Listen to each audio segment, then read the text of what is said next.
एक जंगल में एक हाथी रहता था। वह बड़ा दयालु था। मुसीबत के समय वह सदा सबकी सहायता किया करता था। उसके इस स्वभाव है कारण जंगल के सभी जानवर उससे बहुत प्रेम करते थे। एक दिन हाथी को प्यास लगी और वह पानी पीने नदी पर गया। वहां उसने देखा कि नदी के किनारे एक बड़े से पत्थर के नीचे एक मगरमच्छ दबा हुआ है और दर्द से करा रहा है। हाथी ने उससे पूछा, मगरमच्छ भाई ये क्या हो गया, तुम इस पत्थर के नीचे कैसे दब गए? मगरमच्छ ने कराते हुए उत्तर दिया, क्या बताऊं हाथी दादा, मैं खाना खाकर नदी किनारे आराम कर रहा था। जाने कैसे उस बड़ी चट्टान का ये टुकड़ा टूटकर मुझ पर आ गिरा। बहुत दर्द हो रहा है। मेरी मदद करो, इस पत्थर को हटा दो, मैं जिंदगी भर तुम्हारा एहसानमंद रहूंगा। हाथी को उस पर दया आ गई, लेकिन उसे डर भी था कि कहीं मगरमच्छ उस पर हमला न कर दे। इसलिए उसने पूछा, देखो मगरमच्छ भाई, मैं तुम्हारी मदद तो कर दूं, लेकिन वादा करो कि तुम मुझ पर हमला नहीं करोगे। मैं वादा करता हूँ।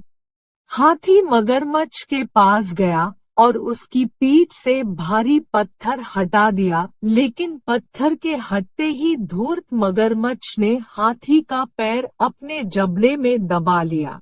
हाथी करा उठा और बोला, ये क्या मगरमच्छ भाई, ये तो धोखा है, तुमने तो वादा किया था।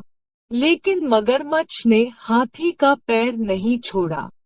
हाथी दर्द से चीखने लगा। कुछ ही दूर पर एक पेड़ के नीचे एक भालू आराम कर रहा था। उसने हाथी की चीख सुनी तो नदी किनारे आया। हाथी को उस हालत में देख उसने पूछा, ये क्या हुआ हाथी भाई? हाथी बोला, इस धूर्त मगरमच्छ की मैंने सहायता की और इसने मुझ पर ही हमला कर दिया, मुझे बचाओ।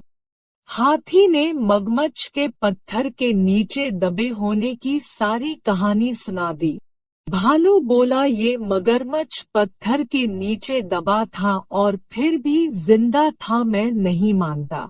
मुझे दिखाओ तो जरा कि ये मगरमच्छ कैसे उस पत्थर के नीचे दबा था और उसके बाद भी जिंदा था।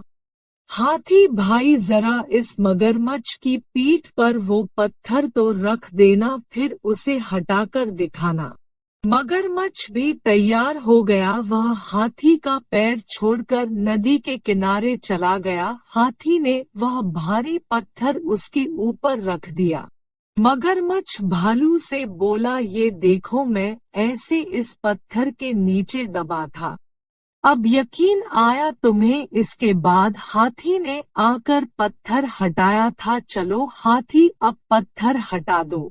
भालू बोला, नहीं हाथी भाई, ये मगरमच्छ मदद के काबिल नहीं है, इसे ऐसे ही पड़े रहने दो, आओ हम चले, भालू बोला।